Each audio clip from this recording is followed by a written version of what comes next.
பாலைவனத்தின் நீல வைரம் ஓஎஸ்எஸ் மணல் கடலில் உயிர் ஊற்றாக விளங்கும் பசுமை சோலையை பற்றி தான் நாம் இன்றைக்கு பார்க்க போகிறோம். இயற்கையின் விந்தைகளில் ஒன்று தான் பாலைவன சோலை. வானம் பார்த்த பூமியாக எங்கும் வந்து மணற்பரப்பும் சுட்டரிக்கக்கூடிய வெயிலும் நிறைந்த பாலைவனத்துக்கு நடுவில் தான் ஒரு சொர்க்கம் போல காட்சி அளிப்பதே ஒயசிஸ் ஆகும்.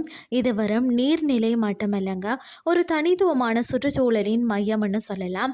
தாகத்தோடு வரக்கூடிய பயணிகளுக்கும் பாலைவன உயிரினங்களுக்கும் வாழ்வாதாரமாக விளங்கக்கூடிய இந்த ஓயசிஸ்கள் பார்த்திங்கன்னா எவ்வாறு உருவாகின்றன, மற்றது அவற்றின் முக்கியத்துவம் என்ன அப்படின்னு சொல்லி தான் நாம் இன்றைக்கு பார்க்க போகிறோம்.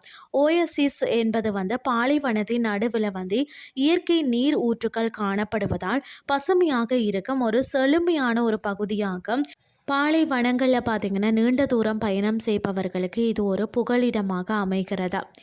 இது எப்படி உருவாகிறதுன்னு சொல்லி பார்த்தீங்கன்னா, பாலைவனங்கள் பொதுவாக வறண்ட மணல் பரப்பை கொண்டிருந்தாலும் அவற்றின் நிலப்பரப்பிற்கு அடியில் ஆங்காங்கே நீர் அடுக்குகள் வந்து இருக்கும்.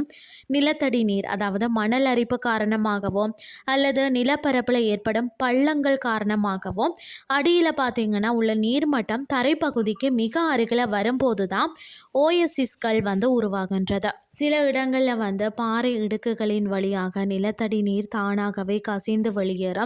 இது ஒரு சிறிய குளமாகவோ அல்லது ஏரியாகவோ மாறுகிறது.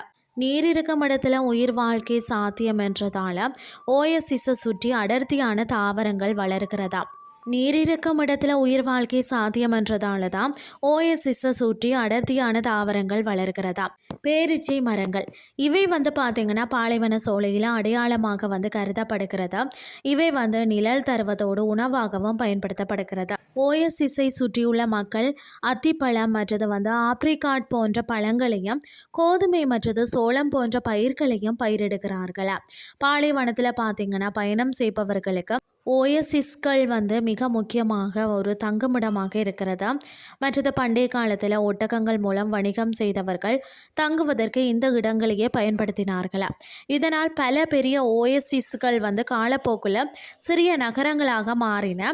ஒட்டகங்கள், பறவைகள் மற்றது பாலைவனத்தில் வாழக்கூடிய பிற விலங்குகள் நீரருந்த இந்த இடங்களை தேடி வருமா. மனிதர்கள் ஆழ்துளை கிணறுகள் தோண்டி அல்லது மற்ற இடங்களில் இருந்து தான் குழாய்கள் மூலம் நீரை கொண்டு வந்து ஒரு பகுதியை பசுமையாக மாற்றுவது. தற்போது வந்து பருவநிலை மாற்றம் மற்றது நிலத்தடி நீரை அதிகமாக பயன்படுத்துவதால் தான் பல ஓஎஸ்எஸ்கள் வறண்டு போகும் அபாயத்தில் இருக்கிறதா. மணல் புயல்களால் நீர்நிலைகள் மூடி போகாமல் இருக்க மரங்களை நட்டு பாதுகாப்பது அவசியமாகிறது. சுட்டரிக்கும் வெயிலும் எங்கு பார்த்தாலும் மணலும் நிறைந்த பாலைவனத்தில் ஒரு சிறிய சொர்க்கம் போல காட்சியளிப்பதே இந்த ஓஎஸ்எஸ் ஆகும். இயற்கை நமக்கு வழங்கிய கொடைகளில் ஓஎஸ்எஸ் மிகவும் வியக்கத்தக்கது. எத்தகைய கடுமையான சூழலையும் பார்த்திங்கன்னா உயிர் வாழ்க்கை சாத்தியம் என்பதா இதை வந்து பறைசாற்றுகிறதா. வணிக பாதைகளை உருவாக்கியது முதல் பழங்கால நாகரிகங்கள் தலை தோங்க உதவியது வரை ஓஎஸ்எஸ்களின் வந்து பங்கு அளப்பரியதுன்னு தான் சொல்லணும். நிலத்தடி நீர் குறைந்து வரக்கூடிய இன்றைய சூழலில் கூட இந்த பசுமை சோலைகளை வந்து பாதுகாப்பது என்பது பாலைவன சூழலை பாதுகாப்பதற்கு சமமாக மணல் பரப்பில் மறைந்திருக்கக்கூடிய இந்த நீல வைரங்களை நாம் போற்றி பாதுகாக்க வேண்டும்.